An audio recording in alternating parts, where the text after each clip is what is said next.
Hop. Bonjour tout le monde, comment ça va? Ça va? On s'entend? C'est nickel? C'est magnifique. Ok, je crois on est de mieux en mieux avec ces lancements. Salut Flora, comment ça va? Bonsoir tout le monde. Du coup, ce soir, nous voulions parler un petit peu cinéma. Je suis tombé sur une vidéo sur Instagram d'un petit projet assez cool. On va en parler avec vous. Et du coup, résultat de la course, quelques semaines plus tard, voilà les gens qui sont dans le studio, les instigateurs de ce projet. Bienvenue. Merci. Bienvenue dans nos Merci. studios. On va faire, ouais, là ça va. 1, 2, 2. Ouais, alors attends, je vais pousser un petit peu le tien. Vas-y, pousse. Voilà. Et Ericsson, Bonsoir. bienvenue. Merci. Super heureux de vous avoir ici. Alors, on est un petit peu au carrefour de plein de trucs qui se passent parce que je viens d'apprendre, je ne savais pas qu'à Lausanne, là, il y a une petite action en ce moment qui se passe pour l'ouverture des rencontres du 7e art. En fin de live, peut-être j'aurai plus d'informations sur exactement ce qui s'est passé comme action. On pourra peut-être reparler un petit peu de ça à la fin. J'ai vu des slide posts qui expliquaient un petit peu la problématique qui est toujours la même. Peut-être qu'on en parlera aussi. Effectivement, le monde du cinéma avec son lot de harceleurs et de violeurs et tout ça. Mais avant ça, on va parler de votre projet. Et puis, avant aussi de parler de votre projet, on va parler de vous. Est-ce que je peux avoir une petite présentation du coup, de chacun ici présent? On peut commencer par toi, Ericsson. Qui es-tu? Alors, bonsoir, je m'appelle Ericsson Blazer. Alors, je suis actuellement en fait étudiant. Je suis en CFC d'Interactive Media Designer en dernière année. Et puis à côté de ça, j'aime réaliser des courts-métrages, les écrire, les imaginer, les produire aussi. Incroyable, Antoine. Enchanté, donc Antoine. Moi, je suis motion designer et VFX artiste. J'ai actuellement un travail, donc je ne suis plus en études. J'ai travaillé sur ce projet avec Ericsson. Trop bien. Michael, bonsoir à tous. Comédien et entrepreneur dans la vie, mais voilà, passionné de cinéma. Et puis j'aime mettre de ma personne, de mon expérience de vie au service d'histoires, au service de réalisateurs et des histoires qu'ils ont racontées. Voilà. Merci. Exceptionnel. Du coup, on aura vraiment un grand panel. Ça va être cool. On va pouvoir parler un petit peu de tous les aspects qu'un projet pareil implique. Ericsson, je te laisse un petit peu parler du projet. Donc, c'est ce que vous avez vu dans le compte à rebours. Donc, cette mini-série, je peux juste remontrer un petit peu qu'on voit pendant que du coup, tu nous racontes un petit peu la genèse de ce projet. Qu'on voit quand même un petit peu la qualité de l'image de ce qui s'est passé. Donc, est-ce que tu peux nous raconter ce que c'est, d'où c'est parti, Ouais. comment vous avez procédé, tout ça. Ok, alors on est venu présenter du coup Omnivision, qui est une mini-série réalisée dans le cadre du Nikon Film Festival. Donc, en fait, c'est un concours en fait, de courts-métrages et de mini-séries qui se passe à Paris, qui est ouvert en fait, à tous les créateurs de la francophonie. Si vous voulez quelques chiffres, c'est plus de, je crois, 3000 films envoyés, 150 mini-séries envoyées. Et puis cette année, on s'est dit on va participer. C'est quand même un concours qui offre énormément de visibilité. Et puis voilà, on a voulu créer Omnivision. Si vous voulez, c'est un thème imposé. Cette année, c'est la beauté. Et il y a également une deuxième contrainte, en fait, c'est la contrainte de la durée. Donc en fait, c'est des courts-métrages de 2 minutes 20 ou des mini-séries qui font 6 épisodes de 2 minutes 20. Il y a aussi des jurys, en fait. Enfin, la particularité, c'est qu'il y a aussi des jurys qui sont composés en fait, de personnes de l'audiovisuel et aussi des personnes qui sont des gens, des personnalités françaises.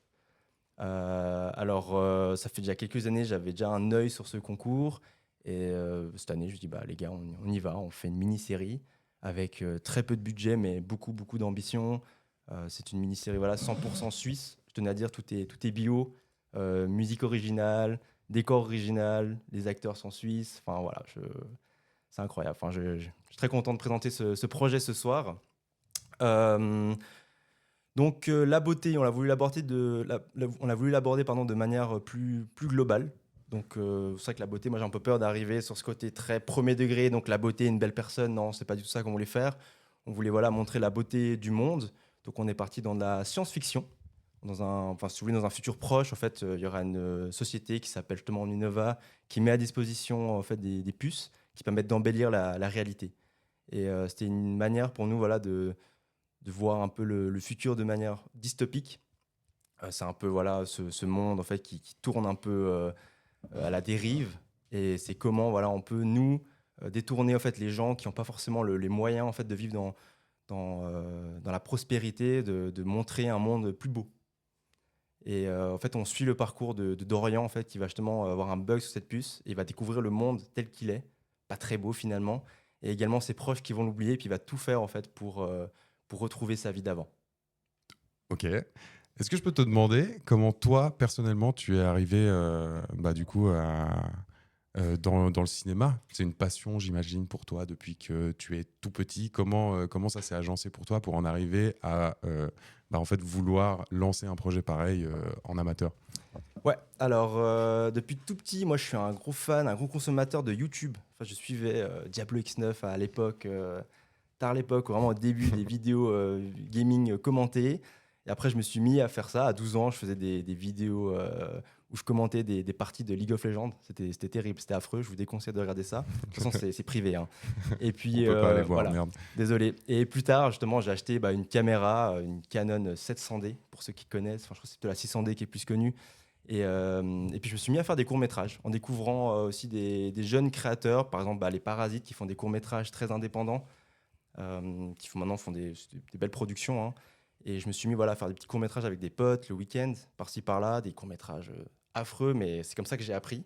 Et de fil en aiguille, j'ai commencé à faire des projets de plus en plus conséquents et participer à des concours, notamment le concours Réflexe, en fait, qui est un concours en partenariat avec le Festival Vision du Réel, en fait, qui est ouvert pour tous les étudiants de Suisse romande.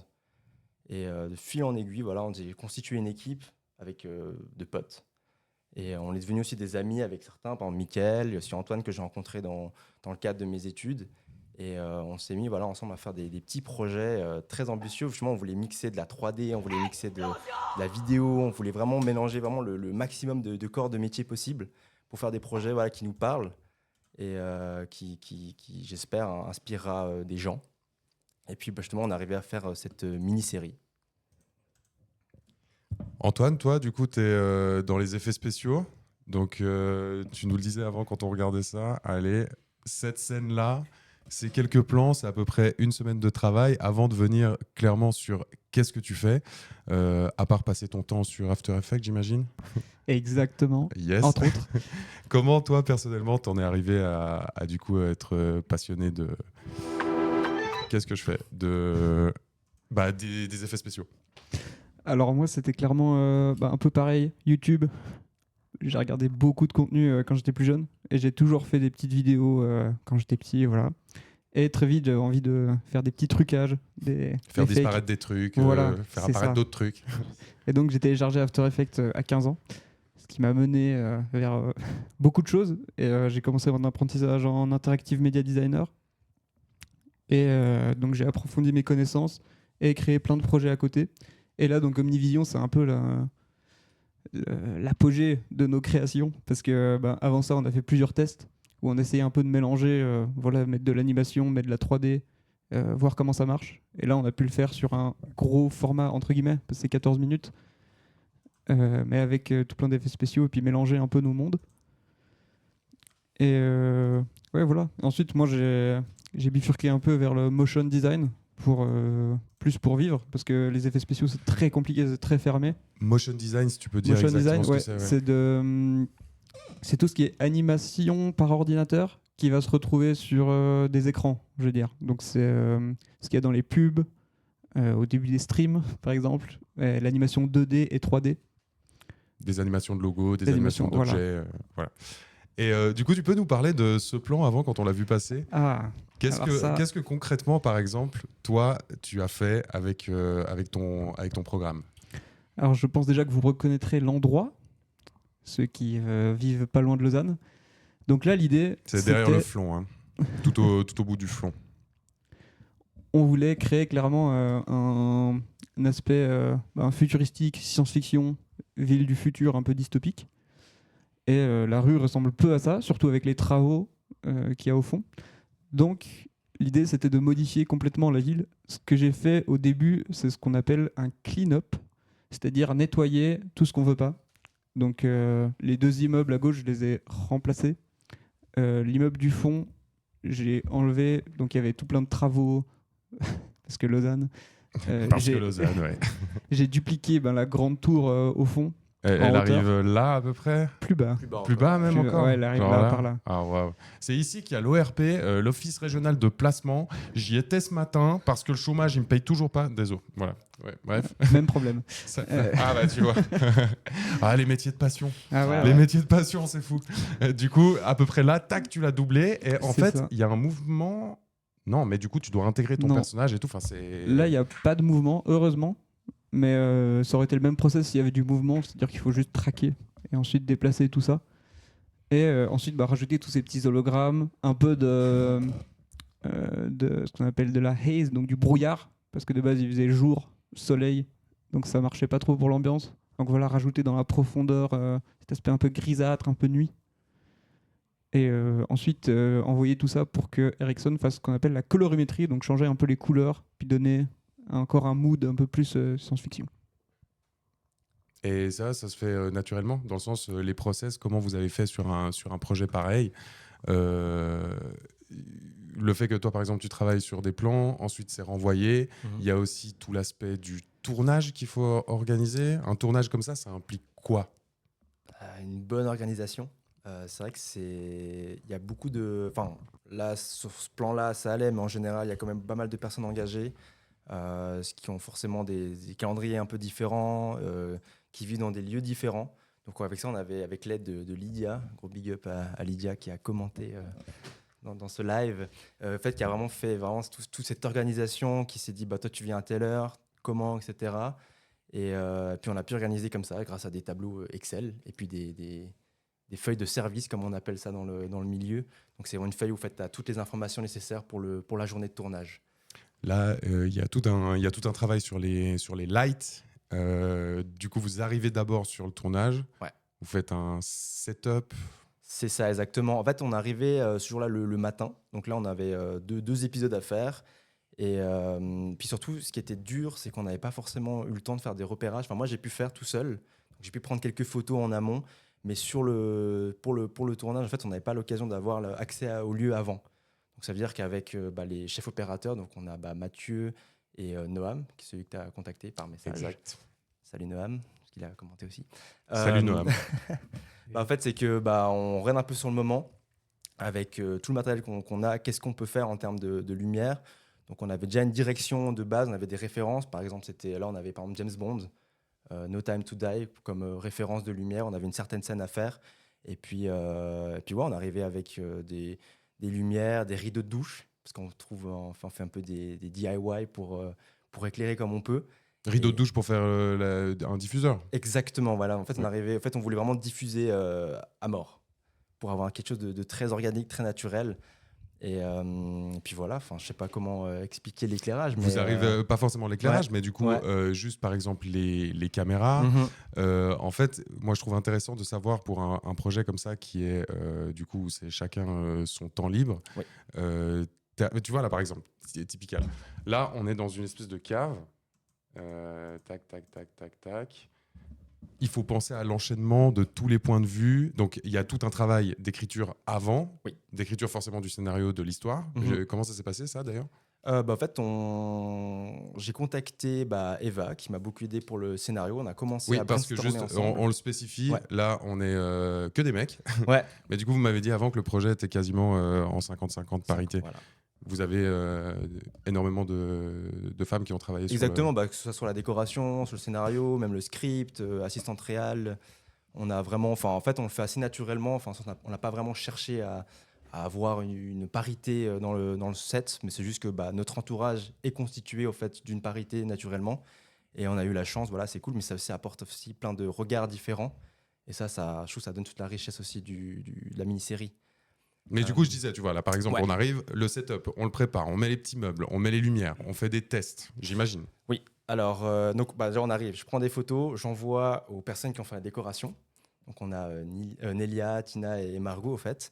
Et on s'est dit, comment, selon le scénario, on peut décorer cette pièce pour apporter de la profondeur à l'histoire. Donc, à la base, en fait, c'est vraiment une salle qui est totalement vierge. Il n'y a rien. Elles ont apporté justement, elles ont même vissé au mur en fait justement cette étagère, elles ont apporté les lampes. J'ai vraiment cru que tu as dit elles ont fauteuil. pissé au mur. Tout va Non, bien. quand même pas. On a hésité, mais non, c'était déjà comme ça d'origine, y a pas de souci. Ok, l'étagère a été ajoutée, Exactement, les donc, petits rideaux, tout est pensé en fait. Tout c'est est ça. pensé exactement. Donc elles ont apporté ce décor. Ensuite, il y a eu justement les personnes qui ont installé la lumière pour donner de la vie à cette pièce avec leur expertise, leur regard. Elles se sont dit, on va mettre une lumière sur l'étagère, ça va attirer l'œil, imaginons, à cet endroit. On va mettre une lumière derrière la fenêtre. Donc ça, c'est artificiel. Donc on était de jour à ce moment-là. C'est Antoine qui l'a mise la lumière En partie, ouais. Je veux J'ai dire aidé. la fenêtre. Voilà, C'est toi qui l'as rajouté On après. voulait Voilà, avoir... il a fait un Alors trou. non, c'était déjà comme ça. Ok. Mais ce qu'on a fait, c'est que dehors, on a mis des gros draps noirs très épais. Donc on a enrobé cette fenêtre de noir pour qu'il fasse nuit. Ensuite, on est allé fixer un néon en haut Pour et faire en comme bas. si c'était la Pour faire comme si lueur c'était une lueur extérieure de nuit. Ok. Là, on est en pleine journée. Ouais. Ok. En tout, c'était combien d'heures de travail, tu penses, pour toute la série? Bah déjà, c'était 4 week-ends de tournage entiers. 4 week-ends. Et ensuite, la post-production, il y a beaucoup de monde qui a travaillé dessus. Ça, c'était aussi par rapport au workflow. On avait Eva qui faisait le montage, tout d'abord. Donc elle prenait tous les rushs et au fur et à mesure des épisodes, elle faisait un montage. Et comme ça, dès qu'elle finissait, elle envoyait à moi pour les VFX et Baptiste qui faisait tout le son. Et donc c'est comme ça qu'on travaillait et on pouvait bosser en même temps. Et une fois que Baptiste et moi, on avait fini nos tâches respectives, on renvoyait pour avoir le check et faire la colorimétrie. Colorimétrie Et donc, en dernier. voilà. Et c'est grâce aussi à notre expérience passée qu'on a pu avoir un workflow. Désolé pour les anglicismes, c'est la manière de terrible, gérer hein, le c'est travail. Ah, des mots de con, mais Ouais. ça, un flux de travail. Voilà, un flux de travail efficace parce que des fois c'est sous-estimé, mais quand on travaille avec des gros fichiers et sur un gros projet comme ça, on est obligé d'être super bien organisé pour que ça marche. Et on a surtout un timing très serré parce qu'on avait la deadline de janvier pour envoyer notre court-métrage, enfin notre mini-série, pardon. Et du coup, la première lettre de l'écriture qui a été posée sur ce document Word entre ce moment-là et le moment où vous avez envoyé tout ça pour le festival. Alors on a commencé très tard. Si vous voulez, le thème est dévoilé mi-août. Et on Mi-août, doit ok. rendre le produit final le 15 janvier. Donc on a commencé à vraiment écrire, je pense. Avec des tafs à côté.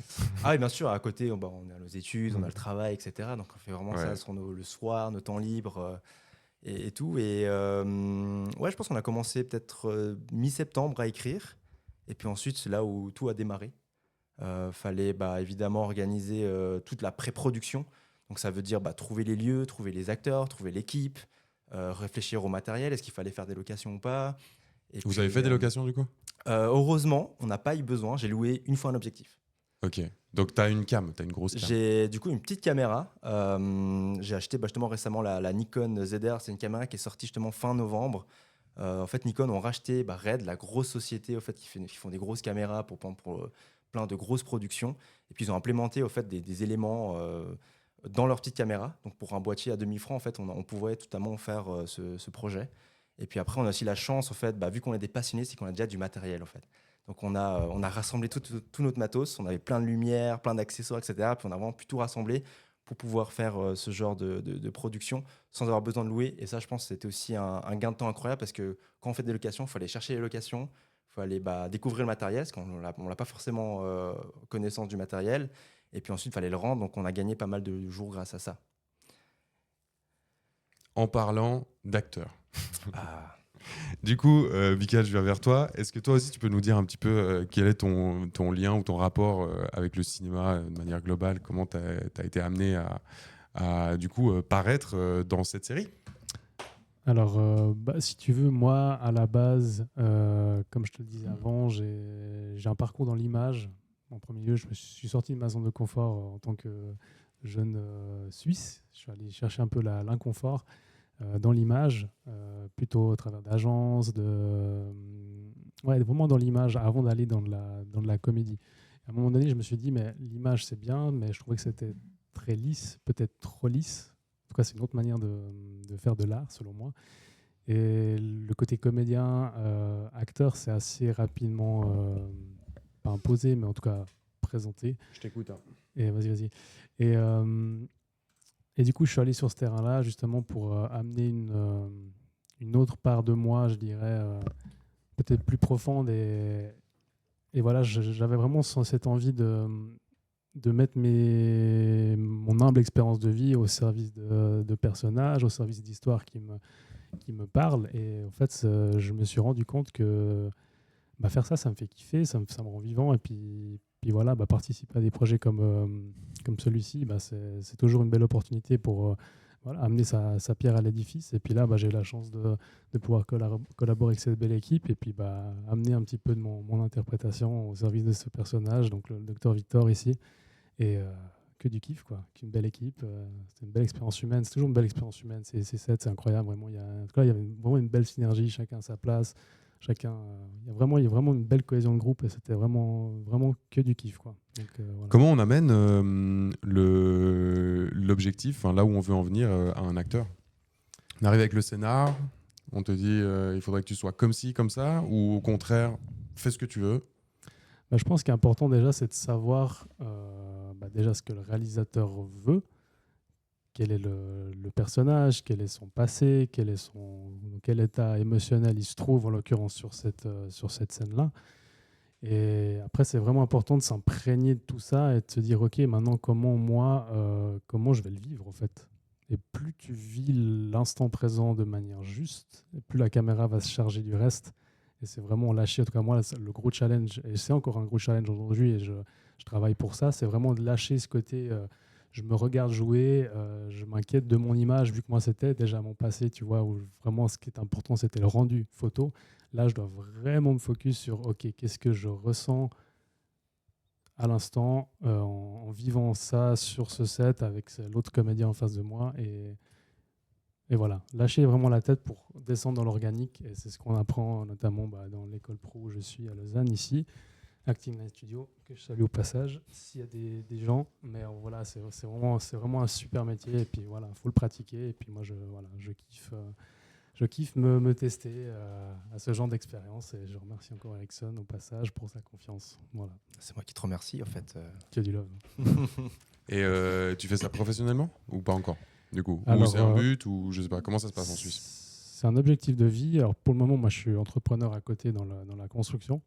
Donc ça ne me permet pas encore d'en vivre. Mais si un jour j'ai la chance de pouvoir le faire de manière professionnelle, enfin, je me considère déjà comme un acteur professionnel, bien que ce soit un peu la difficulté pour pas mal de monde, notamment en Suisse, de dire ouais, je suis comédien. Ouais, moi je dis que je suis comédien. Et puis, Pourquoi c'est compliqué en Suisse?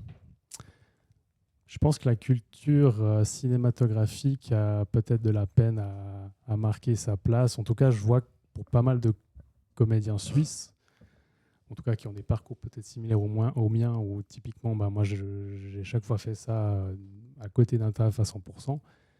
Il y a un peu ce truc, ouais, j'ai de la peine à légitimer ce que je fais en tant que comédien. Mais je pense que c'est des barrières à casser. Après, c'est très personnel, mais en tout cas, je pense que c'est des barrières à faire tomber, puis de se dire, ouais, je crois en ce que je fais, et puis j'ai ma route, chacun sa route, et puis voilà, t'es amené à rencontrer des personnes incroyables, et puis tu sais pas où ça te mène, il faut juste kiffer le chemin, en fait. Mais c'est un peu un parcours, je dirais, en marge d'une société lambda suisse, tu vois. Société lambda suisse. Tu veux dire si que je peux dire ça comme société ça, de PNJ? Non, mais tu vois, tu dis aux gens que tu es comédien, ou peut-être tu es réalisateur, ou tu travailles dans le cinéma, les gens ils vont dire, ah, ok, mais tu as fait quoi? On peut te voir où, tu vois? On ne considère pas comme un job, ou alors Oui, si y a c'est pas au aspect-là. niveau des grosses productions, on Ouais, te par légitime pas, exemple. c'est ça que tu veux dire? Disons que Ok, je pense, si on fait la comparaison qui est juste ou pas par rapport à Paris, par exemple, la culture est bien plus instaurée qu'en Suisse ou à Lausanne. Quand tu dis, ouais, t'es comédien, les gens ils vont te regarder, ah ouais, t'es comédien, c'est un métier ça? Bah ouais, c'est un métier, mec. Ouais. Bah Comme un justement, autre, c'est un métier, c'est un taf, puis on le voit. Tous les acteurs du projet, c'est un taf, quoi. Et même que c'est amateur, il y a une quali qui est là, et waouh, incroyable. ouais, de ouf. Mon binôme là, du coup, qui nous regarde, salut Robin, comment ça va? Est-ce qu'il y a un parcours type pour être comédien en Suisse? Je crois que tu viens un peu de le dire, c'est d'aller à Paris. Non, c'est pas ce que j'ai dit. Ah, d'accord. C'est pas ce que j'ai dit. On a de la chance d'avoir des écoles ici où j'ai été agréablement surpris, c'est qu'il y a des écoles qui peuvent se faire en mode cours du soir, où tu n'es pas obligé d'être à 100% étudiant comédien. Typiquement, Noam a fait une école où lui, il était 100% comédien, tu vois. Dans le sens, il faisait ça du matin au soir, et puis après, il a ses heures à côté pour aller chercher du taf, tu vois, enfin taffer, se faire son argent. Moi, j'ai pris le parti pris de dire, ok, je taffe à 100%, et puis à côté, je vais me former en tant que comédien. Grâce à une école qui est à Lausanne, voilà, Acting Line Studio pour ne pas les citer, où j'ai la chance d'y être depuis 2 ans, puis je kiffe pouvoir me frotter à des coachs qui viennent de Paris, à des gens qui viennent de Paris à Lausanne. Je trouve que c'est une opportunité incroyable, et de pouvoir pratiquer ce métier, en tout cas, c'est nécessaire. Et puis c'est avant tout une quête de soi, en fait. Donc tu vas creuser en toi tes émotions, tes traumas, tu te cartographies pour restituer ça au mieux dans des personnages, dans des histoires. Donc tu taffes à 100% et à côté de ça, Exactement. ça marche. Et là, je me tape 10 heures de cours d'acting par semaine. Ça, c'est que la présence, en guillemets, au cours. Puis après, il y a tout le taf des textes, la mémorisation, l'interprétation, voilà. Purée. Tout ce travail perso. Merci d'être là. Hein. Grand Parce plaisir, que- merci à toi. Parce qu'un emploi du temps, un emploi du temps pas mal chargé quand même. Oui. Et du coup, si on revient juste à ce concours concrètement, quelles sont les prochaines étapes? Qu'est-ce que ça implique? Qu'est-ce qu'il y aurait à la clé? Du coup, c'est donc ce Nikon Film Festival. Est-ce que quelqu'un peut nous en dire un petit peu plus? J'imagine Nikon, ça appartient du coup à la marque de caméras, d'appareils photo. Exactement, oui, c'est bien ça. Alors, pour le calendrier de la compétition, si vous voulez, à partir du 30 janvier, il y a eu justement tous les courts-métrages et mini-séries à disposition sur leur plateforme. Donc, on peut les regarder, les déguster sans autre. Il y a des choses bien, des choses moins bien, évidemment. Oh, j'ai bien aimé ce mot. Pas mal, hein. Les déguster. Ah, j'aime bien. le J'adore. mot, Et si vous voulez, en attendant, il y a un jury constitué de 82 personnes, de professionnels de l'audiovisuel en fait, qui ont justement tout regardé. Je suis désolé pour eux, ça fait beaucoup d'heures de visionnage. Et le 26 mars sortira justement la sélection officielle. Donc la sélection officielle, ça veut dire qu'on sera diffusé sur leur page YouTube. Donc il y aura nos créations qui seront diffusées sur leur chaîne. Et ensuite, il y aura aussi, je crois, 2 diffusions pour les sélections. Mais le goal, the real goal, c'est le 16 avril, il y a la diffusion au Grand Rex. Si vous voulez, c'est une énorme salle à Paris. Je crois que c'est plus de 3000 Mais du places. coup, de tous ou ceux qui sont juste sélectionnés pour Alors, les c'est étapes? que les lauréats. Ok. En fait. Ensuite, il y a un deuxième jury qui est constitué de stars, si vous voulez, ou de gens du domaine mais qui sont beaucoup plus connus. Exactement, non, il n'y a pas eu de Depardieu. Ah. Non, par exemple, il y a, je sais pas, Jonathan Cohen, Kian Kojandi, enfin, il y a eu des années Ok. précédentes où c'est vraiment des gens très très connus qui vont, eux, décerner les prix. Donc, lors de cette cérémonie, justement, le 16 avril, il y aura les gains. Après, en termes de prix, j'avoue, je ne me suis pas trop renseigné. Non, mais c'est exceptionnel. Je ne suis pas trop allé pour les prix, au fait, mais C'est vrai, je à sais ce point-là, pas trop. Mais je crois ce que tu gagnes. je crois qu'on gagne un Le peu de gars, il met matos. Du 2 matériel heures de Nikon. taf gratos. Bon, je sais même pas ce qu'on gagne, je m'en bats les couilles. Mais, L'amour ouais, c'est un l'amour peu du ça, ouais. métier, voilà. Bah écoute, waouh. Ouais, je crois qu'on est éligible au CNC, mais il faut déjà proposer un projet pour avoir des financements et je crois quelques matériels de chez Nikon, des caméras, des objectifs, j'imagine. Je crois qu'il y a quand même 30 000 balles CNC Ouais. à gagner. Mais ça, c'est vraiment le premier prix. CNC, du coup, en France, le Centre National Culturel ou Un truc. Bref, en tout Pas cas. loin. Cinéma, ouais. Et c'est quoi l'équivalent en Suisse, vous savez? Je crois qu'il y a Cinéforum en Suisse romande, en fait. Donc en gros, tu peux faire des demandes et puis ils te donnent ils te financent quoi. Exactement. pour des oui. projets. Et puis il faut être inscrit déjà au préalable, mais oui, je crois que Après, c'est un peu ça. je sais qu'en Suisse, il me semble qu'on peut quand même être éligible au CNC. Enfin, j'ai vu qu'il y avait des gens en Belgique qui avaient eu accès au CNC. Ok. Et donc, À j'imagine. tous les coups, c'est un truc avec l'Union Européenne et juste la Suisse, c'est mort. Peut-être. Mais c'est Mais, ça, j'en sais rien. Mais dans le sens, en Suisse, est-ce que vous connaissez un petit peu le système, comment ça fonctionne pour justement, par exemple, si tu as envie de refaire un projet comme ça, une mini-série, mais cette fois-ci d'être financé, est-ce qu'il y a des organismes qui. Comment ça se passe si tu as envie de créer un court-métrage, un documentaire, n'importe, et que tu as besoin de fonds, tu vas voir qui? Honnêtement, j'en ai aucune idée. Alors pour ce projet, je suis quand même allé contacter des entreprises plutôt privées. Parce que vu les délais, j'avais peur que, tu vois, en termes d'administratif, ça prenne trop de temps. Du coup, je suis allé demander du sponsoring auprès de plein d'entités, je sais pas, la Vaudoise Assurance, la Loterie Romande. Moi, j'ai eu que des refus, évidemment.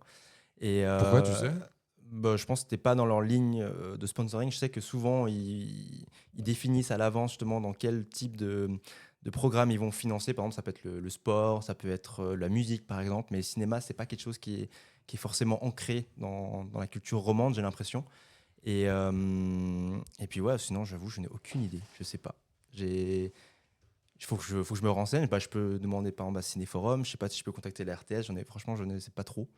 Il y a des informations, il faut les chercher, certes, mais ça m'a l'air assez très peu accessible. Ok, bah justement, c'était pour Ouais. parler un petit peu de comment vous sentez le milieu du cinéma en Suisse.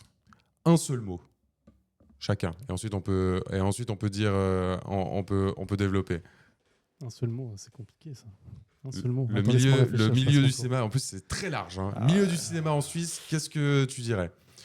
Moi, je balance corrompu. Allez hop, Challengeant. là, c'est challengeant, t'as dit. Challengeant. Challengeant. Plat. Zac. Je vois ce que tu veux dire. Tu vois le verre à moitié vide. Plat. C'est chaud, quoi. Chaud. Chaud, je sais pas. Enfin, chaud, mais pas dans le sens Bah, on y bien, croit, quoi. les C'est gars. péjoratif, quoi. On y croit un petit peu. On y croit. C'est vrai qu'il y a très peu de prods suisses. Enfin, je sais pas, est-ce que vous pouvez nous citer un film suisse qui vous a marqué récemment? J'avoue, j'ai rien qui me vient en tête. Une fois de plus, comme j'ai dit, personnellement. hein, j'ai aucune culture cinématographique. Moi, c'est les documentaires. Mais même, ça veut Mais- dire que c'est pas forcément ouvert au grand public. S'il y a des prods qui existent, on n'a pas forcément. Peut-être il y a Ciao Ciao Bourbine, peut-être, mais Bon, il y a eu des coprods RTS Netflix ouais. dernièrement. Mais il y a eu justement- très peu de pubs dessus, je sais pas, j'ai pas regardé. Ouais, c'est vrai. Ouais. Ah, tu l'as pas regardé. Comment elle s'appelle déjà Il y avait The Winter Palace. Ah, Exactement, Winter Palace. Tu l'as regardé? C'était bien. Je l'ai regardé. Ouais. Et- Tu l'as trouvé comment? Bah, franchement, il y a des choses intéressantes. Après, c'est subjectif, tu vois. Moi, ça va me plaire, à toi, ça te plaira pas. Enfin, après, je trouve quand même bien que Netflix, sur le fond, s'intéresse quand même à faire des films en Suisse. Ça veut quand même dire qu'il se passe quelque chose, de mon point de vue. Maintenant, je rejoins Exxon sur le fait qu'il y a des fonds, je pense. Maintenant, les critères d'éligibilité pour obtenir ces financements-là, je pense peut-être que c'est là où je dirais que c'est challengeant. Tu vois, c'est que... Challengeant, j'aime bien. Tu veux utiliser un mot positif, mais Bah en oui, gros, bah, c'est un état d'esprit qu'il faut, à mon avis, garder si on veut continuer à faire ce qu'on fait et kiffer ce qu'on fait, en fait. Mais peut-être que ça demande 2 fois plus d'énergie de faire ce qu'on fait en Suisse que de le faire, par exemple, à l'étranger. Donc en gros, ouais, il y a quand même un manque de structure, un factuel. manque d'intérêt. On sait pas. Je pense que c'est culturel, au fait. C'est ancré, je pense, de manière depuis assez longtemps en Suisse que, voilà, si je fais la comparaison bête et méchante à la France, j'ai l'impression que culturellement, ici, on a peut-être un coup de retard. En tout cas, dans le collectif, et que les gens aient conscience que c'est un métier et que je pense qu'on a tous quelque chose d'artistique en nous. Et puis voilà, peut-être qu'on va moins inciter les jeunes ou les gens à prendre cette route-là. Au moment de, tu sais, le fameux moment où tu finis l'école obligatoire, puis on va dire, faut que tu choisisses un métier. Ouais, mais je veux faire comédien. Ah, mais non, mais c'est pas sur la liste de l'orientatrice, orientateur. Donc, va faire le gymnase, va faire un CFC, mais... Enfin voilà, en tout cas, personnellement, j'aurais peut-être aimé qu'on soit peut-être un peu plus objectif et peut-être qu'on me démontre que l'artistique peut aussi être un métier à part entière et que j'ai peut-être que je prenne peut-être moins de temps à m'en rendre compte par moi-même que je pouvais aussi faire ça. Tu vois, enfin, je sais pas si c'est clair ce que je dis. Mais... Oui, je vois ce que tu veux dire, mais j'ai l'impression que ça témoigne quand même d'un manque d'intérêt général. Et par exemple, Oui. Winter Palace, moi, du coup, je l'ai regardé en entier. Ouais. Et en fait, j'étais en mode, j'ai regardé le truc et j'étais en mode genre, enfin une production, une grosse prod, un truc Netflix et tout. Et en fait, mais vraiment, une fois de plus, c'est subjectif aussi, hein, éclaté au sol. Mais en fait, le truc, c'est qu'en plus, comment dire, j'ai trouvé que le scénario peut être stylé. Voilà, c'est un truc vraiment suisse. Ça montre l'arrivée de ces touristes, comme on a fait ça. Il y a une sorte de petit prisme historique et tout. Mais genre, je me suis dit, ok, c'est une série suisse, quoi. Et j'avais plus envie d'aller voir les autres épisodes, tu vois. Et ouais, comme tu dis, peut-être un cran de retard et que en fait, même quand tu mets, parce que là pour le coup c'était vraiment une grosse prod, il y avait vraiment des fonds et tout, et t'es là genre ok, les gens qui vont regarder cette série à l'étranger vont se dire ça se voit que c'est un peu en dessous, quoi. Ou pas, c'est intéressant, tu vois. Moi j'ai regardé le jeu d'acteur et je trouve qu'il est bon, tu vois. Maintenant, si tu prends, après si tu prends le menu, c'est subjectif, tu vois. De base, tu sais que tu fais un truc, un projet, tu vas pas pouvoir plaire à tout le monde. Moi, je vais regarder le jeu d'acteur parce que c'est ce qui me touche et me concerne directement. Peut-être après toi, tu regardes ça dans une globalité. Dans la globalité, tu dis j'ai pas kiffé. Moi, je regarde ça vraiment de manière hyper instinctive. Est-ce que j'ai envie de remettre l'épisode d'après, que j'ai envie de savoir la suite et tout. Là, à partir du 3e épisode, j'étais un peu loin, quoi. C'est ok, mais pour en avoir parlé avec d'autres personnes dans le milieu du cinéma, d'autres réalisateurs, en l'occurrence réalisatrices, c'est vrai qu'il y a peut-être, parce que fondamentalement, je pense que le cinéma, c'est quand même pour dénoncer des thématiques de société. Omninova. Ah ouais, tu penses forcément qu'il y a un... Omnivision, pardon, on est un bon exemple, je pense. Ouais. Et est-ce que peut-être en Suisse, il y a quand même une volonté de ne pas forcément aller dire concrètement ce qui se passe ou de dénoncer concrètement des sujets de société qui pourraient être fâcheux, puis on veut toujours montrer un truc peut-être très lisse, trop lisse, puis ça se ressent peut-être dans le... Les gens ne crochent pas parce qu'ils se disent attends, c'est parce que moi je vois au quotidien, ou je vis au quotidien, peut-être qu'il n'y a pas assez d'atomes crochus avec les thématiques abordées dans les films, tu vois, le peu de films qu'il y a en Suisse. Je sais pas. Je réfléchis à haute voix en Ouais, disant non, mais ça, intéressant. Mais d'ailleurs, du coup, tu as évoqué un truc qui a un lien avec le mot que tu as utilisé. Tu as dit plat. Est-ce que c'est un peu Ouais, ça? c'est exactement ce que je veux dire. C'est-à-dire que plat, parce qu'il n'est pas inexistant. Il y a des trucs, il y a des productions, il existe des choses, mais ça ressort pas. C'est un peu, j'ai l'impression, toujours la même chose. Beaucoup de documentaires. Bon, je ne vais pas trop critiquer parce que j'en connais pas non plus beaucoup, parce que je regarde pas. Mais après, il y a une raison pour laquelle je regarde pas, c'est que ça arrive pas jusqu'à moi. Parce qu'il n'y a rien qui ressort. Enfin, Inaccessible un peu.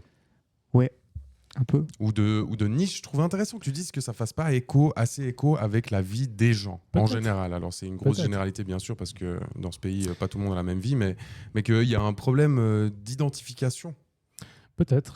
Peut-être c'est des sujets qui parlent qu'à une minorité, peut-être c'est pour ça que ça prend pas, tu vois, mais à des charges, tu vois, j'ai eu la chance de participer à mon humble mesure à 2 projets RTS. Il y a un, c'était Logout, je sais pas si vous avez entendu parler, voilà, non. Désolé. C'était une coproduction RTS TF1, si je ne m'abuse, Ok. qui s'est déroulée en Suisse romande, Genève, Sion. Après, c'est aussi un effet promotionnel, c'est que tu as une Sophia Essaidi, actrice française, qui tourne en Suisse, donc ça fait aussi la promo de région en Suisse. Après, est-ce que pour autant il y avait forcément des comédiens suisses? Pas trop. Autre projet, série RTS, Uniforme, dans laquelle j'ai eu la chance de participer aussi, bah là, ça dénonce, enfin, ça met en lumière le milieu policier à Genève.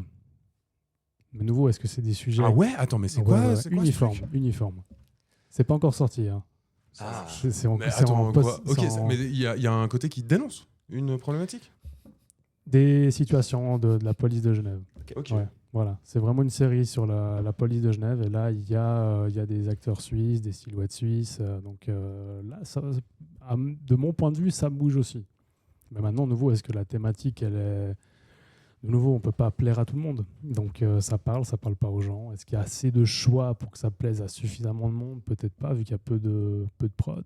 Enfin, je pense que le débat est ouvert, mais c'est vraiment intéressant d'en parler. Et merci de nous faire la place ce soir pour parler un peu de tout ça. Parce que Mais avec c'est un grand plaisir. très bon biais. Par rapport au message, tu disais Omnivision, du coup, Ouais. tu considères qu'il y a un message à l'intérieur. Tu parlais justement de cette pilule qui, du coup, enlève le masque que cette personne avait sur le monde. C'est ça. Alors, moi, c'était plus vis-à-vis du personnage principal, en fait, qui va vraiment s'opposer à cette entreprise qui s'appelle Omninova. En fait, il est un peu seul face à cette immense entreprise. Ça veut dire, enfin, tu as vraiment ce côté un peu bureaucratique. C'est un peu, il est considéré comme un objet, pas forcément comme un humain. Il y a vraiment ce rapport de puissance que je voulais mettre en valeur au travers de cette mini-série. Je sais pas, enfin, dans l'épisode 2, par exemple, il fait face à un Michael qui est totalement neutre, qui est presque déconnecté de la réalité, et en fait qui va pas forcément le considérer comme un être humain, mais comme un numéro dans une base de données, par exemple. Et puis pareil pour l'épisode 5, en fait, il fait face à la directrice, en fait, qui elle, finalement, s'en fout un peu de lui. Elle vient un peu par politesse, et puis il n'y a pas forcément de considération. Donc vraiment, le personnage, il est vraiment perdu dans ce monde. Donc il va naviguer entre les différents personnages. Donc il va rencontrer justement le docteur, il va rencontrer aussi sa compagne qu'il a oubliée. Enfin, il se sent vraiment abandonné. Donc moi, c'est ce que je veux mettre en avant, c'est ce rapport de puissance que des fois on peut faire face dans le vrai monde. Tu vois, t'es face à un assureur qui est un peu véreux, en fait, t'es mal barré, quoi. C'est un peu ça l'idée. Effectivement, Par je exemple. crois qu'on est tous d'accord avec cette phrase. Mais du coup, il y a quand même une vision d'essayer de dénoncer quelque chose, parce que je trouve intéressant de rester dans cette thématique de justement ces plats.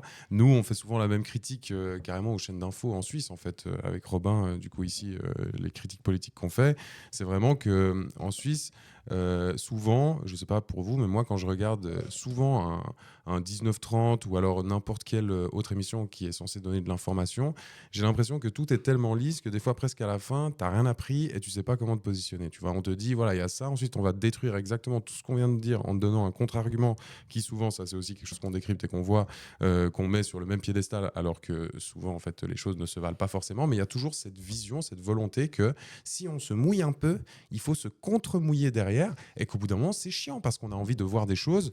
En tout cas, moi, c'est comme ça que je consomme de la culture, c'est que j'ai envie d'aller voir des choses qui interpellent, qui font se poser des questions. Mais du coup, ma question, tout cet immense virage, ce tunnel pour venir sur Nikon, ce festival, quand vous avez envoyé le truc, il n'y avait pas d'exigence autre que le thème qui était imposé. Non, Mais c'est vous totalement pouviez faire tout et n'importe quoi. Vous pouviez faire vraiment une critique frontale. Là, c'est pas exactement ce que vous avez fait, mais vous pouvez faire une critique frontale d'un sujet, de quelque chose. Mais je crois qu'Antoine, Oui, t'avais quelque chose à jusqu'à ce dire. qu'on parle de la Palestine. Il y C'est-à-dire, avait eu un mini scandale récemment sur Instagram parce que un groupe de tournage avait fait un court-métrage où je crois qu'ils prenaient des extraits de témoignages palestiniens et ils se sont fait refuser leur film parce que normalement, voilà, si tu respectes les critères, c'est-à-dire la durée, le thème, tout ça, t'es sélectionné dans la première phase. Et là, ils se sont fait refuser. Et donc, ils ont fait un petit reel Instagram qui a assez bien marché. Suite à ça, ils se sont fait quand même accepter. Ouais, c'est lui. Ils se sont fait accepter leur court-métrage. Et le Nikon a expliqué globalement que c'était pas eux. Enfin, parce que c'est le groupe qui s'occupe de sélectionner les gens du Nikon, c'est pas eux qui avaient refusé, c'était la marque Nikon derrière. Parce que ben voilà, derrière, c'est leur marque. S'ils veulent avoir une belle image et un court-métrage qui parle de la Palestine, ça leur fait peur, je pense. bah, du coup, après, Donc, avec la pression, donc il a réussi à voilà, quand même intégrer. Mais ça, ils ont c'était cette quand même- année, du coup. C'était cette année. Ouais. Ok. Est-ce qu'on regarderait pas On peut regarder. son reel pour voir exactement quoi qu'il en est comment je vais remettre- Comme vous l'avez peut-être vu, il y a quelques jours, on a annoncé notre participation au Nikon Film Festival. Donc on a réalisé un court-métrage sur lequel du coup on travaille depuis septembre dernier. Du coup dans le cadre de ce Nikon, on devait vous envoyer des premières images de ce court-métrage, un petit trailer aujourd'hui, du coup le mercredi 28 janvier. Sauf que à notre grande surprise, hier soir, on reçoit un mail du Nikon Festival disant, je cite, notre département légal ne souhaite pas s'engager vis-à-vis du caractère politique de votre création. Le propos principal étant avant tout une prise de position qui place le thème imposé au second plan. Donc en gros, notre projet a été refusé et le Nikon du coup ne nous permet pas de participer à ce festival. Pour un peu plus de contexte, notre court-métrage est tourné autour du thème de la beauté, qui était le thème imposé par le Nikon Film Festival cette année. Et ce qu'on a voulu prendre, c'est explorer en fait ce thème, la beauté, par le prisme du regard en fait innocent de l'enfant, et plus précisément des enfants qui vivent des situations très compliquées aujourd'hui. Il faut savoir que en 2024, on a eu la chance de tourner un documentaire avec des jeunes filles palestiniennes qui sont venues en France passer quelques jours. Et on a vraiment été profondément marqué par cette rencontre, par leur sourire et leur joie de vivre en fait malgré tout ce qu'elles vivaient, malgré tout ça. On a voulu en fait raconter leur histoire, on a voulu un peu parler de tout ça parce que c'est un sujet qui nous touche profondément évidemment. Sauf que apparemment c'est pas au goût de tout le monde et on peut être refusé pour ce genre de proposition. Maintenant, La nous, chaise c'est un grince projet qui nous tient beaucoup. particulièrement à cœur, comme je l'ai dit. Et donc, il n'y a aucun monde où Non, ce non, projet, on va c'est l'abandonner. évident. On va continuer à travailler dessus. On va tout faire pour quand même vous le partager d'une autre façon. Pas avec le Nikon, pas avec eux. Ça, c'est sûr et certain. Mais on trouvera un moyen de le faire. On communiquera dessus au plus vite de toute manière. Bonjour à tous. Donc, comme vous l'avez peut-être vu, suite à ça, effectivement, donc on peut parler de tout, mais il y a quand même un petit peu des barrières quand même, et finalement réintégrer. Mais là, du coup, ils sont presque favoris. Parce qu'un truc pareil, ce serait beau ensuite pour la revanche. Parce que du coup, le jury qui donne le verdict sont complètement indépendants de Nikon, on espère. C'est ça, oui. Enfin, Ouais, ils sont ouais. embauchés par eux, mais après. Depardieu et tout. Non, on On sait il faut qui quand même ce sera. attention. Oui, il y a sur le site, j'ai oublié les noms, désolé, mais c'est des gens. sais pas, du domaine, quoi. Très Jury. connu. Ouais. Ok. Alors, voilà, on va voir ma culture cinématographique. Ça marche. J'en connais aucun et aucune. Voilà. Alors, je crois qu'il y a Nathan, le président du jury, qui est je crois que c'est un peu, j'ai jamais vu ses films, hein, c'est un peu un génie du cinéma. Je crois qu'il est très jeune, il a 26 ans. Il a déjà réalisé deux longs métrages, ce qui est très admirable. Jeune comme toi. Ouais, quand même pas. Lui, il a fait deux longs métrages avec Camille Cotin. Ça, c'est lourd, ça. Ce qui t'attend, prépare-toi. J'espère. Et ensuite, on a Alexandre Dino, en fait, c'est le président, le président du jury, du festival en lui-même. Après, je crois qu'on a une directrice de casting, forcément, qu'on va pas connaître parce que c'est quelqu'un qui est plutôt dans les backstage. Je la connais. Tu la connais? Pas personnellement encore. Ah, mais- d'accord. Ah, tu la connais. C'est important pour toi en plus. Après, je crois que c'est plutôt des gens qui sont plutôt des révélations des Césars de cette année. Je sais que la plupart sont parrainés justement par des acteurs à grande influence. Et puis voilà. Enfin, c'est des gens plutôt un peu des moins gens- connus que d'habitude, j'ai l'impression. Des gens du milieu. Voilà. Mais du coup, ça se trouve, ce serait magnifique que Ce serait pas mal. finalement Après, faut le voir. ils gagnent quand même. Mais ce serait aussi magnifique que vous c'est vous mieux, gagnez, ouais. bien sûr. Ça, c'est sûr. Ça, c'est sûr. Quel est votre. Est-ce qu'on peut arriver dans le truc un petit peu plus touchy, un petit peu plus chaud? Vous connaissez, vous êtes passionné de cinéma depuis super longtemps. Si je vous demandais à chacun s'il y avait un truc à changer dans le milieu du cinéma, et là je parle pas forcément que la Suisse, ce serait quoi? Oh, pas dur.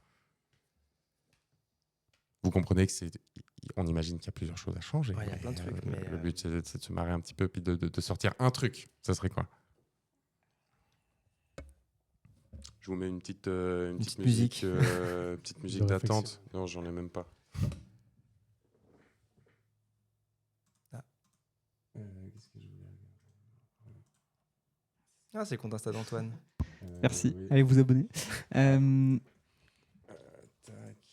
T'as une idée, toi? j'arrive tout de suite. Ouais, je crois. Allez, le premier peut se lancer. lui. Ce serait. Attends, je sais juste pas comment le formuler. Les décisionnaires de l'industrie, c'est très large. Mais les La gens CIA. qui. Oui. Non, mais Les personnes qui financent, du coup. C'est ça.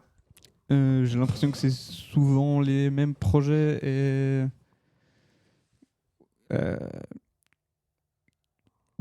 Comment dire? Qui sont là pour gagner de l'argent, évidemment. Et donc qui financent les Depardieu, les. On va pas tous les citer, mais voilà. Ouais. Ceux qui vont rapporter des entrées au cinéma. Et moi, les projets qui sont vraiment intéressants, parce qu'il y en a quand même énormément. Des projets super intéressants, mais qui n'ont pas forcément la même pub et les mêmes promotions au cinéma et qui font moins d'entrées. Donc je pense que si on change ça, ça va impacter le reste. On aura moins de Depardieu. Et peut-être ça peut changer un peu les choses. La qualité des productions, peut-être. La qualité des peut-être productions. aussi. Vous Vous consommez des grosses prods, du coup? Des blockbusters, des gros machins? Ah, bien sûr. Oui, quand même. Ouais. Récemment, par exemple, le Marty Suprême, là. D'ailleurs, je recommande quand même. Gros blockbuster avec Timothée Chalamet. Mais j'ai trouvé super. C'est incroyable. Et les films d'auteur, dans l'autre sens, des trucs complètement barrés qui sont. En fait, comment vous consommez ces deux types de cinéma? Allez-y, vous pouvez vous lancer. Hein. Ouais, je sais pas. Alors moi, je suis très client des blockbusters. En fait, c'est comme ça que j'ai grandi, c'est en regardant les films à la télévision. Et forcément, la télévision, c'est plutôt des gros blockbusters. On a du Michael Bay avec du Transformers, ça explose de partout.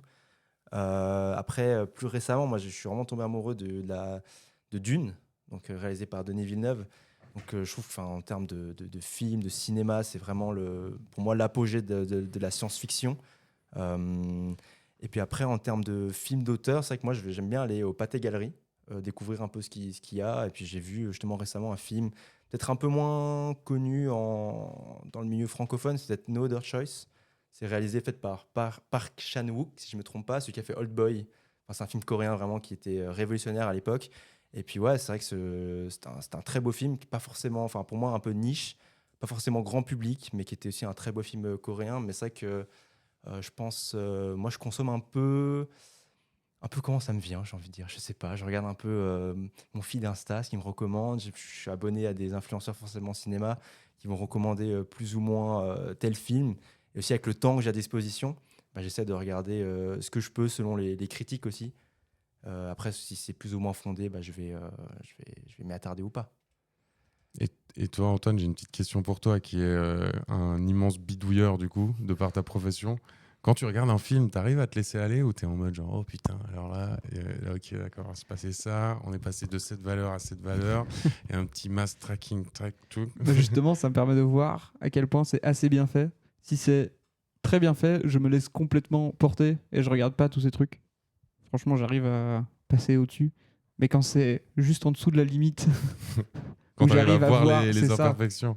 Quand je vois la 3D, ça me sort un peu du, du film. Mais non, j'arrive quand même à détacher ça parce que sinon je profite moins ou pas de la même manière. Après, ça dépend de l'époque aussi, j'ai l'impression. Si tu regardes des Oui. films des années 80, forcément, c'est dégueulasse. Mais des fois, j'aime mieux du coup parce que je connais pas Ouais, les outils. C'est vrai. Ouais. Et j'ai regardé des vieux films d'animation des années 70-80. Et on voit tous ces trucs. Enfin, il y a tout plein de défauts, mais je trouve que ça donne du charme. Et comme c'est pas les techniques qu'on utilise maintenant, c'est moins dérangeant que ce soit mal fait, je trouve. Enfin, pas mal fait. Pour Fait aujourd'hui, différemment, je vois ouais. ce que tu veux dire. Ouais, Voilà. Pour aujourd'hui, c'est mal fait, mais Mhm. parce que du coup, à l'ancienne, toi, en fait, tout ce que tu fais, on le faisait en physique, quoi. C'est ça. Genre, Roger Rabbit, c'est quoi le nom du film? Qui veut sauver la peau de Roger Rabbit, je crois. C'est un de mes films préférés. Et c'est fait, ouais, quand on le revoit maintenant, c'est pas super bien fait, mais c'est trop bien pour l'époque où ça mélangeait de l'animation et du réel. Et c'est un peu la première fois que ça se faisait. Je trouve trop cool. Après, du charme aussi, j'ai l'impression. Ouais, c'est ça. T'as un petit Mhm. arrière-goût comme ça. Tu dis, c'est pas mal, tu vois. Mhm. Ce que vous avez lancé là, ça a suscité un petit peu d'intérêt pour rester toujours dans cette histoire d'intérêt par rapport au cinéma. Là vous faites quand même un truc qui a, je veux dire, qui est presque. Enfin, en fait, c'est pro, juste vous n'êtes pas payé pour, c'est amateur, mais je veux dire, il y a tous les processus que vous avez décrits avant, c'est énormément de travail, c'est pour un concours. Vous avez un peu des gens qui se sont intéressés à vous, des médias, vous comptez un peu lancer une com, En quelque fait, chose. on est mauvais en com. Ça marche. C'est-à-dire qu'on voulait faire plein parce qu'on a filmé plein de behind the scenes, des trucs qui sont intéressants et qui marchent mieux sur Insta. Et juste, quand tu arrives et que tu finis un projet de 6 mois, t'as pas envie de te lancer sur OK, je vais faire des petits reels Insta, je vais faire de. C'est chiant. On a juste Noam, donc notre chef opérateur, qui a fait des super reels Instagram qui a un peu mieux marché, que vous avez vu d'ailleurs. Et mais sinon, il faudrait qu'on fasse un peu plus ça. C'est un peu Voilà, grâce à parce lui, que- je crois qu'on est là ce soir. C'est grâce Oui. à Noam. Salut Noam, merci. Ouais, c'est vrai. Du coup, je suis tombé Ouais, sur sa c'est vidéo. ça. Donc, Mais c'est ça, donc mais- ouais. Qu'est-ce que vous pensez des films verticaux à destination de TikTok? Est-ce que c'est un avenir ou est-ce que c'est à chier? C'est quoi des films TikTok? À je ne chier. sais même pas de quoi il C'est parle. ignoble, Voilà. en fait, Non, c'est un mais truc C'est des tendance. films, vraiment? Ouais, c'est des mini-séries de 50 épisodes de 50 secondes, si tu veux. Ok. Ouais. C'est un truc qui arrivait tout droit je crois, de Chine, je crois. Enfin, j'ai vu, en tout cas, c'est une plateforme chinoise qui vraiment met ça. En fait, c'est des histoires, vraiment, mais elles sont horribles. Faut regarder, je pense, pour le croire. Avec c'est avec très, très peu de budget. Et ils vont te faire, en fait, des histoires vraiment nulles. Voilà, sur format TikTok. Ça marche. Puis tu scrolles en fait pour voir l'épisode suivant, par exemple. Mais tu dois payer en plus pour regarder ça. Tu as des crédits pour pouvoir regarder Ah, des ok. des J'ai jamais vu un séries, truc pareil. ouais, non, c'est pas bien. Mon Dieu. En fait, le vertical, pour tous les gens du cinéma, c'est quand même assez affreux. Enfin, pour composer le plan, c'est-à-dire qu'il y a des valeurs de plan, puis quand tu prends vertical, c'est pas le meilleur moyen de faire des belles images. Et c'est cool pour faire des TikTok, des reels Instagram, du contenu un peu rapide, ça marche trop bien. Mais pour ce qui est contenu cinéma, moi en tout cas, je suis pas fan. Après, c'est différent. Je pense que ça va pas tarder on va pas tarder à s'habituer, je pense, à ce genre de format, avoir des petites séries via le format vertical. Mais c'est vrai que là, j'ai vu qu'ils mettent en place aussi, justement, Hollywood. C'est un peu le nouveau modèle qui permet de gagner un peu d'argent, c'est de faire des formats verticaux. Parce qu'en fait, ils ont très peu de budget, très peu de temps. Du coup, ils produisent plus en quantité qu'en qualité. Mais c'est vrai que justement, on perd la qualité. Et je trouve que c'est ça la beauté du cinéma, c'est que tu as de la qualité. On va mettre des heures sur un plan de 5 secondes peut-être. Et ça, on le perd, je trouve. Ouais, pour rebondir sur le sujet, c'est vrai que pour avoir un peu abordé le sujet avec d'autres personnes, c'est vrai que typiquement la consommation rapide est en train d'influencer la manière dont tu racontes tes histoires et du coup sur le fond même.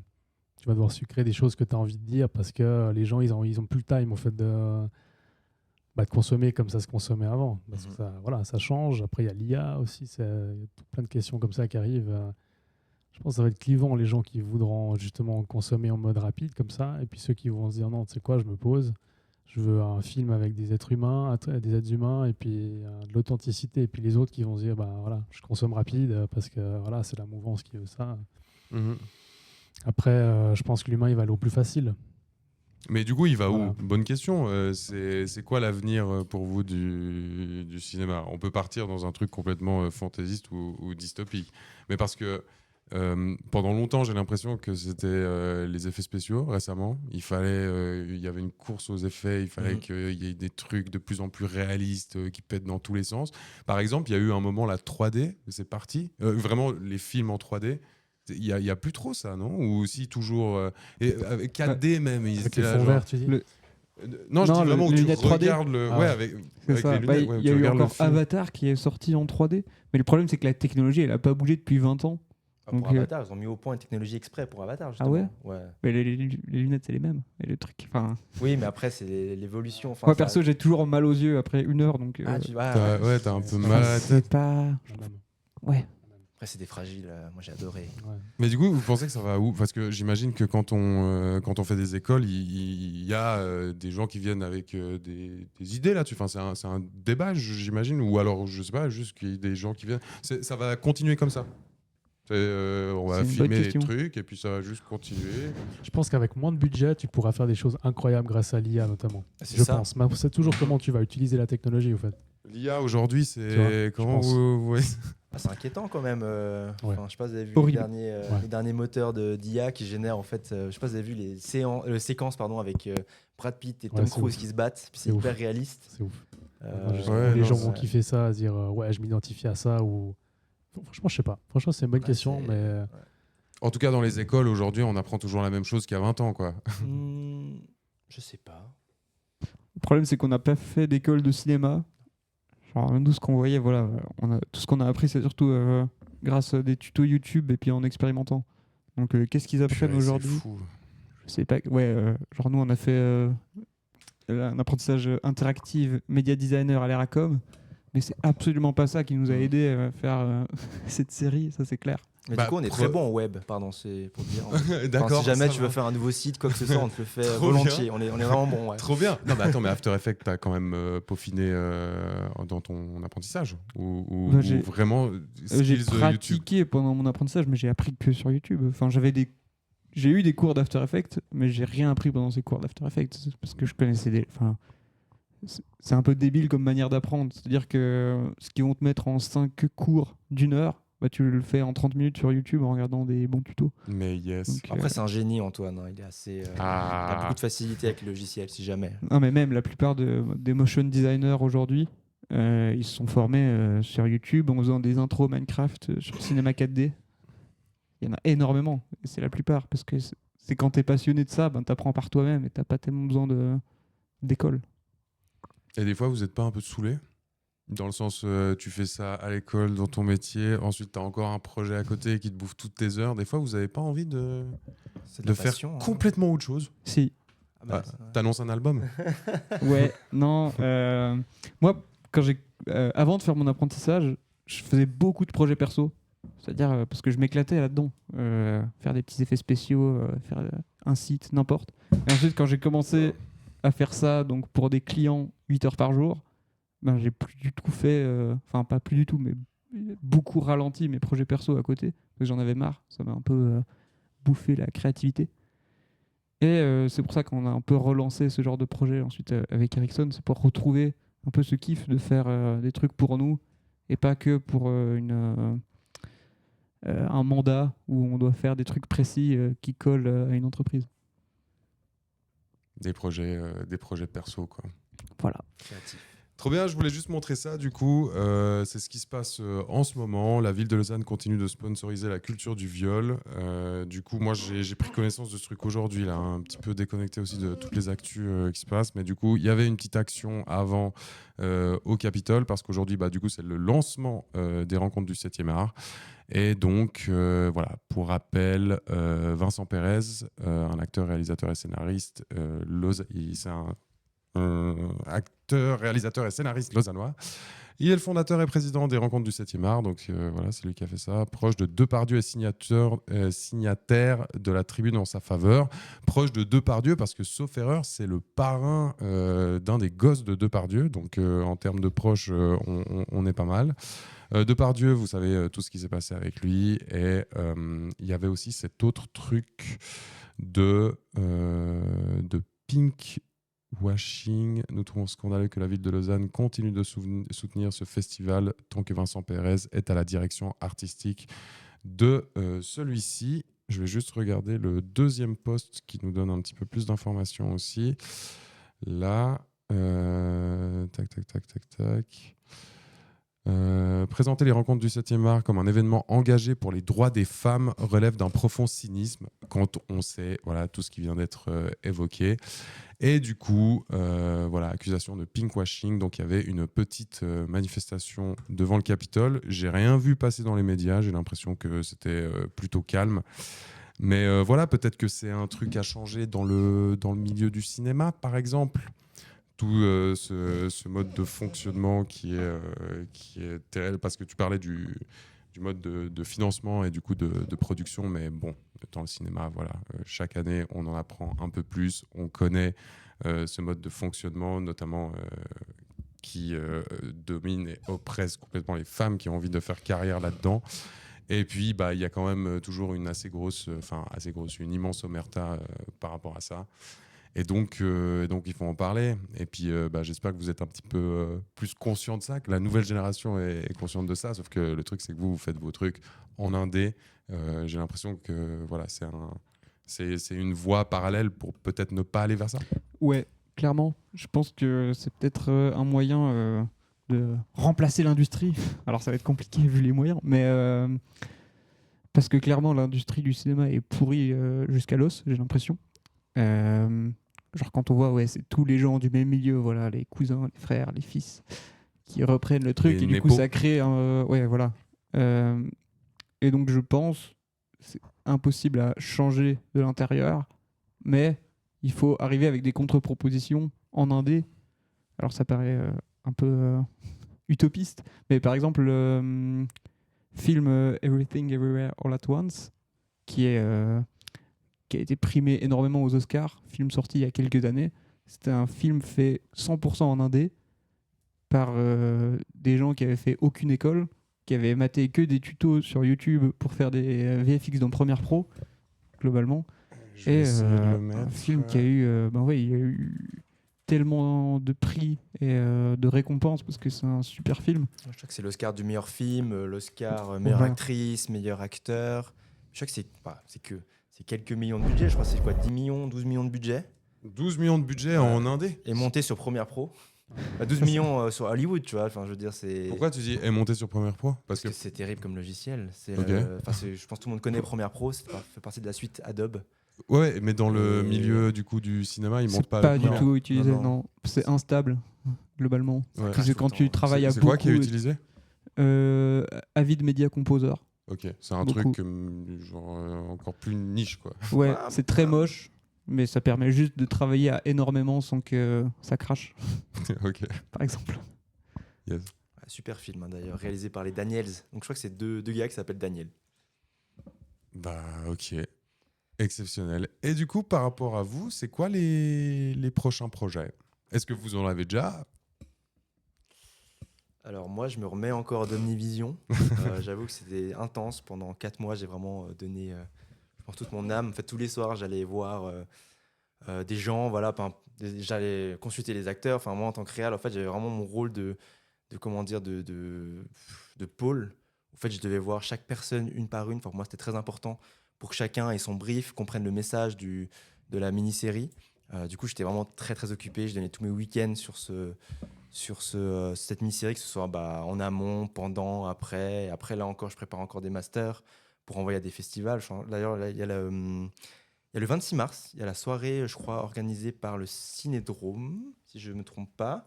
La soirée s'appelle Badcam, en fait, c'est pour promouvoir les courts-métrages en fait, du cinéma roman. Donc, il y aura Univision qui sera diffusé sur grand écran au Ciné-Étoile de Malais. Donc voilà, si vous êtes curieux de voir ce grand écran, avec un son en 5.1, je tiens à préciser. C'est-à-dire ? Donc, en fait, on a... donc, techniquement, en fait, c'est sur 5 haut-parleurs. En fait, on a un haut-parleur au centre. Enfin, 6 haut-parleurs, pardon. Un haut-parleur au centre. Et puis, en fait, on a vraiment un son qui vient de tous les côtés. Donc, voilà, c'est pour dire qu'on a vraiment un travail énorme. Et sur grand écran, pour l'avoir fait, on a fait une avant-première. On a loué une salle au Pâté Galerie. On a pu le regarder sur grand écran. Et c'est vraiment... ça rend bien, je trouve. Enfin, je ne sais pas ce que vous en pensez. On peut louer des salles comme ça ? Ah, bien sûr. 300 francs pour 2 heures. Tu viens avec ta clé USB et...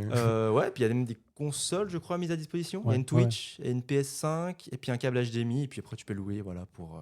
Tu peux faire des séminaires et tout, c'est comme ça qui est... Attends, une console, genre en mode 300 balles et tu peux jouer 2 heures sur l'écran Sur l'écran, grand écran, pâté, voilà. Par contre, le délai doit être horrible. Genre, je jouerais pas à Smash dessus. Ah ok, d'accord. C'est pas pour les compètes, hein, c'est plus pour le plaisir de... Voilà. Ok. T'as fait ça le comble déjà. J'ai fait ça le comble. En fait, c'était que des proches. Du coup, Ça compte quand même. Forcément, trop bien. Et je sais pas si vous avez quelque chose à ajouter par rapport à ça. Avant ça, comme ça, je vous laisse un petit coup réfléchir. C'est notre dernier live avant la votation de dimanche. On en a déjà beaucoup parlé. Donc, votez à l'extrême gauche. L'extrême gauche, comme dit la droite et les normies. L'extrême.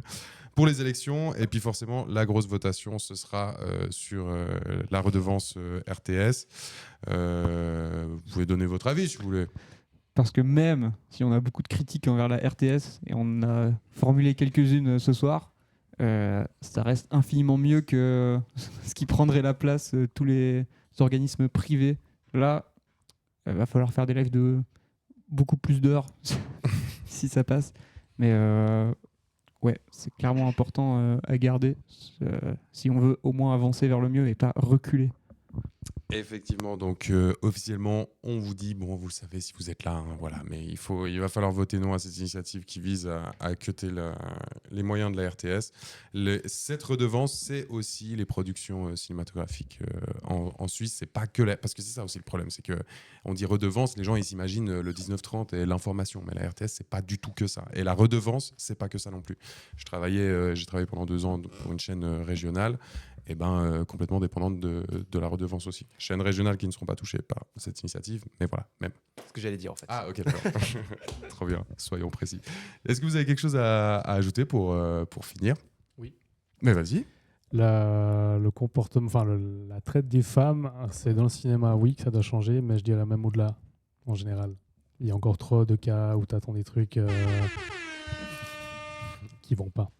Donc, voilà. Et oui, il faut soutenir le cinéma suisse, donc bien voter pour cette votation, c'est important, c'est clair. Si on veut soutenir le 7e art, encore et encore. En Suisse, ouais. En Suisse. C'est important. En tout cas, nous, on va essayer de promouvoir un maximum la Suisse à l'étranger, dans la francophonie.